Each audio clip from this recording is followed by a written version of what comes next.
welcome back to the vlog. It's Sheona from Satisfaction, and today it is part 2 of our mini overlocker series. So in part 1 I talked to you about what an overlocker is and when you would use one and why you might want to buy one, and today I'm going to go through some top tips and tricks that I tend to find people find really useful when we're teaching our overlocker class. And part 3, which will also be going live soon, is how to thread this specific model of overlocker, the Janome 6234 XL, which is what we use in the studio. But today's tips and tricks are useful for all makes and models of overlocker, so you don't have to have this one to watch this video and hopefully find it helpful. If you don't already know, I run a sewing school in Wokingham in Berkshire where we teach lots of different classes and workshops, one of which is the Overlocker 101, where we teach people how to get to grips with the overlocker and get the most out of it. But I know that lots of you aren't local and aren't able to get to us, so I thought if I did a few kind of small bite-sized videos that will hopefully help some of you that can't come along to us, and if you can make it to us, you can come along and we can give you loads more info in person and help you get to grips with your specific make and model of overlocker. So I'll put all the details about our classes and workshops in the links down below, but for now let's talk getting the most out of your overlocker at home. So you're probably not going to be surprised if you know anything about overlockers. You will probably know that they have 4 different cones of thread. You can use less thread, and you can do 2 thread and 3 thread overlock, and you can use 1 needle or 2 needle. We're going to concentrate our tips and tricks to start with on the threading. So I can't stress this enough, and if you have come to a class you will already have heard me say this multiple times. When it comes to getting to grips with the overlocker, thread, thread and thread again. So the bit that I think puts most people off an overlocker, or when they get one stops them from using it as quickly as they probably would with their sewing machine, is that there's lots of different threads and they go in lots of different places. But just remember, you weren't born knowing how to sew on a sewing machine, you learnt how to do it. The overlocker is just the same, it's just a different machine, it's just got different processes that you need to follow. And although there are 4 cones of thread, as long as you stick to the correct way of threading them and you learn how to do it, it won't take you very long at all if something goes wrong or if you need to change your colours. What sometimes happens is people dive in with stitching with the threads that are already on the machine when they buy them, or they learn a little technique about how to tie on your threads so that you don't have to change them, which can sometimes maybe be helpful. But if you don't know how to thread your overlocker from scratch, you're going to find it very tricky to kind of get to grips with it and work out what it's doing. So my number 1 top tip is just start threading it straight away. Thread it, rethread it, and then thread it again. Each time you use a new, or you're going to sew a new project, thread it. Even if you've got the same colour in, just thread it, because the more comfortable you get with threading it, the quicker you'll be able to do it and the less intimidating it will feel.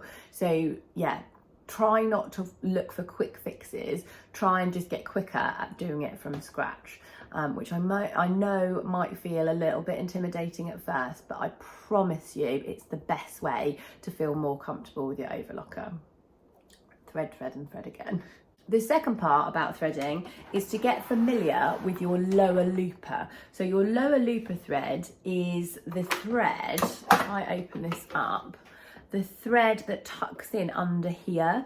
So you've got your feed dogs on your overlocker just like you have on your sewing machine, and on your sewing machine you'd have a bobbin that catches underneath and comes out through directly underneath the presser foot. You have your lower looper thread in the overlocker, and that's what that does. It connects up under here and is pulled up by the machine so that the lower looper thread is creating the bottom of your looping stitch. And if you remember when you first got to grips with your sewing machine, threading your bobbin was probably a little bit tricky. You had to learn how to use it, especially if it's a front loading one. The lower looper is the key element to learn to thread on your overlocker. It's normally a little bit more time consuming than your upper looper and your needles, and once you've cracked that one, that will make everything else a breeze. So just spend some time. If you've got a class that you can go to that will show you how to do it, if you've got a sewing machine shop that you've bought your machine from, brilliant. If not, try and watch some videos on YouTube of how to thread your machine and concentrate on getting that lower looper right. The other thing, my other top tip when it comes to threading, is that you will probably want to invest, if you haven't got some already, in some of these, which is some tweezers, and you may also find it helpful to invest in a overlocker threading tool. I'll pop a little picture of them up. We do sell them on our website, but you can get them from various different places.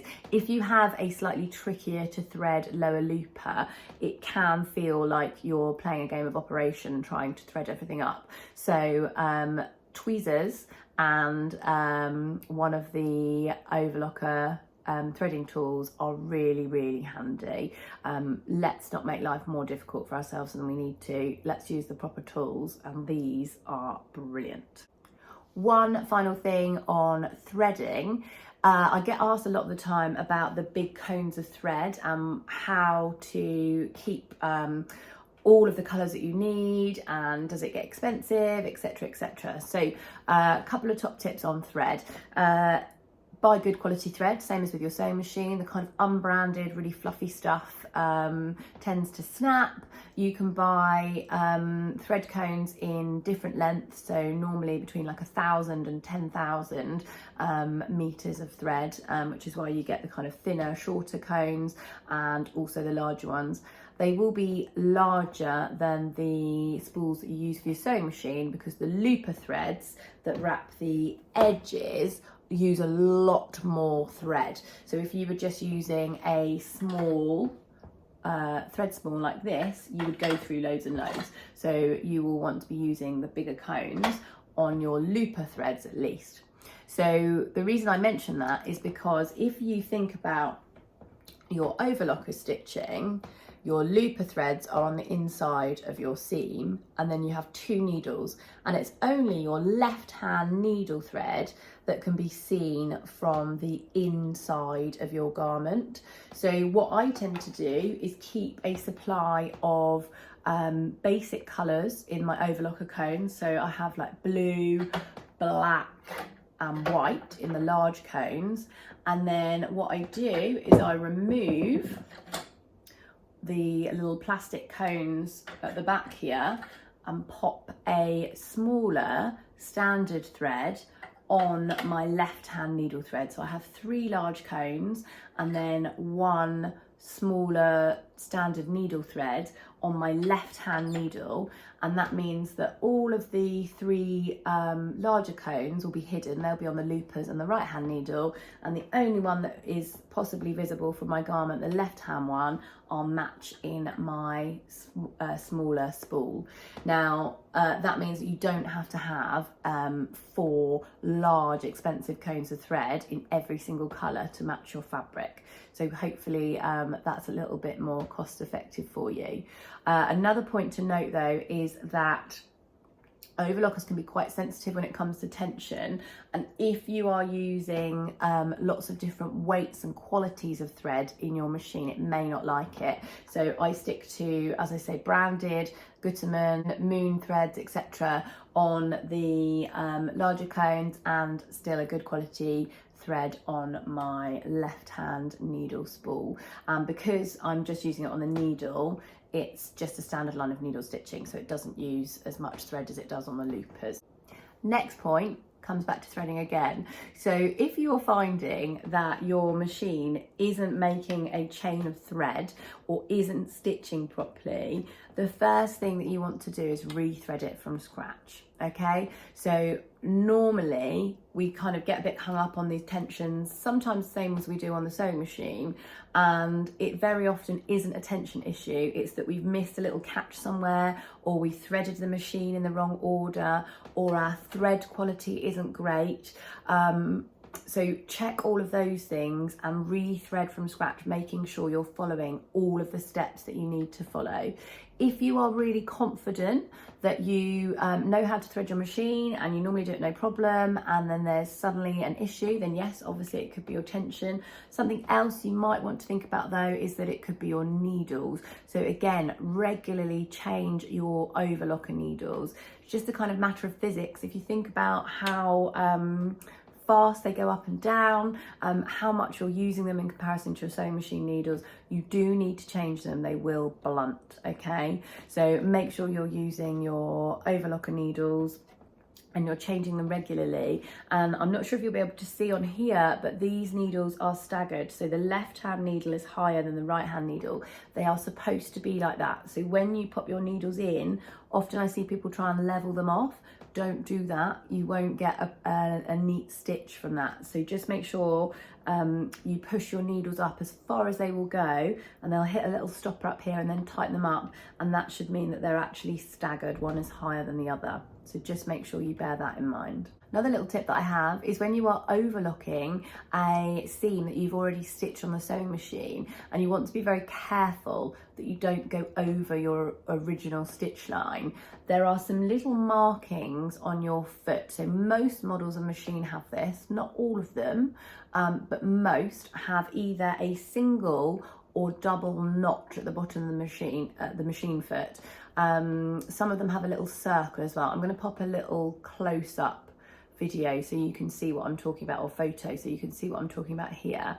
But if you look at your presser foot and see those little notches, what that means is they are directly parallel to your needles. So if you have 2 notches on your foot, they will be parallel to both of your needles. So you can see exactly where both of your needles are going to be sitting when you have your fabric down by your foot. So if I pop this here, I can see exactly where those needle stitches are going to be. If you only have 1 notch on your foot, it's because it's parallel to the left-hand needle, which is the one closest to your stitch line.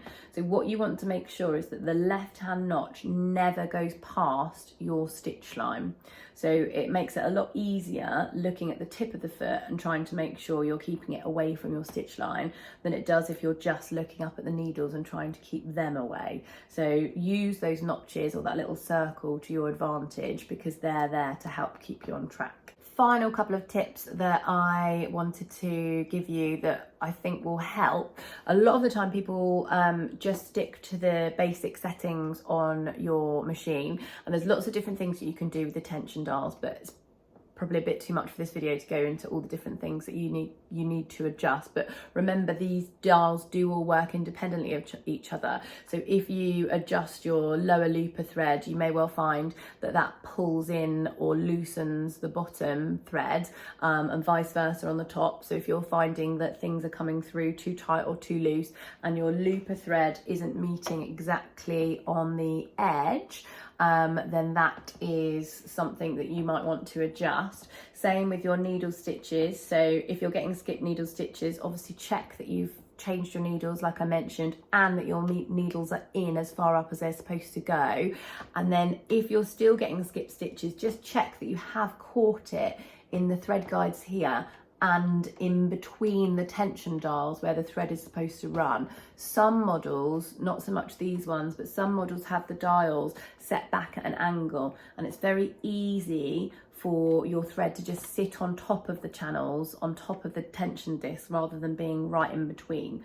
So when you're threading, I would recommend that you almost floss your machine so that that thread is sitting exactly where it should be. The other things that people tend to not touch and leave alone is the stitch length.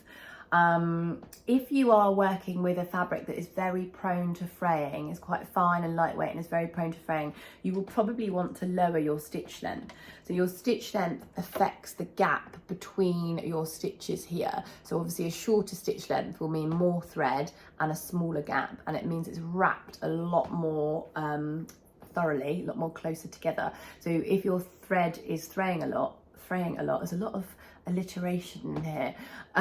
If your thread is fraying a lot, a smaller stitch length will ensure that you've got enough thread wrapped around it to stop it from escaping and coming unthreaded. likewise, if you've got a thicker, heavier weight fabric, so think maybe if you're working with furnishing fabrics, you're finishing some curtain edges, something like that, and your fabric is a bit thicker, you may well want to lengthen your stitch a little bit just to give your fabric a little bit more room to move. The other dial that a lot of people don't touch is your differential feed, and this can be really handy.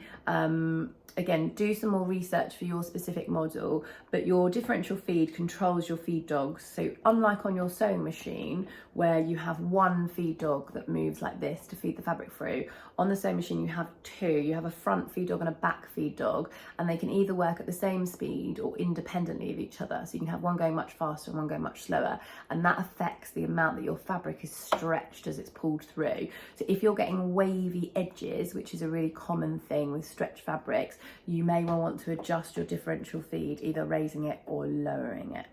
So don't be afraid of the dials. And then the other thing, just my final tip, is don't be afraid to learn how to do different things on your machine. So like I said, start with the threading, get really, really comfortable with the threading. Then you can finish your seams on it and feel really comfortable with that. You can use it to sew up with jersey, and then look at the different things that you can do. So you can do rolled hems on the Overlocker. That's a really nice finish for fine, lightweight fabrics.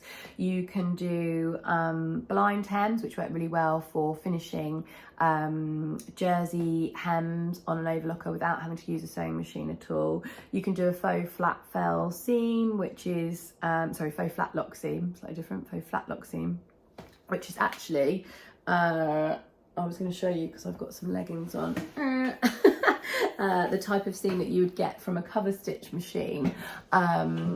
It's not obviously what you would get with a cover stitch machine. It is an imitation version, but it's very usable. It's very similar from the outside, so that's a great finish if you learn how to do that. You can also gather on your machine. You can do loads of different things, so don't be afraid to explore. And other than my thread and thread again, which is my main mantra all the time, the big thing I would say to you is don't be scared of your Overlocker. That is my number one tip. It is just a machine like any other that you've got to grips with before.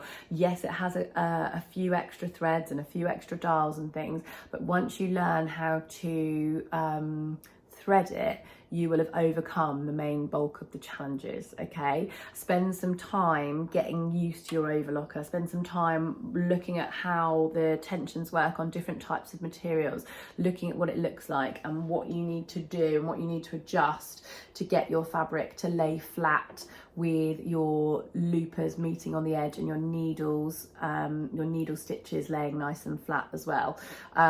Play around with it, don't be afraid of it, and enjoy using it, because they're brilliant pieces of kit and they're so much more readily available than they were years ago when our parents and grandparents were sewing. So I think they're a brilliant bit of kit. Hopefully those tips have been helpful, and if you've got a machine already, they'll just give you a little idea of some of the things you can do to make your life a little bit easier. Please do, if you found it useful, subscribe, give us a thumbs up, subscribe to the channel, and look out for our other videos. And if you've got any questions, pop them in the comments box down below and I will try and answer them as best I can. I hope you all have a really good week, and I will be back, as I say, with a third video in this little mini series, which I will cover how to thread this specific machine. So if you've got this model or you're thinking about getting this model, take a look at that and hopefully you'll find that useful too. Take care, guys. Bye.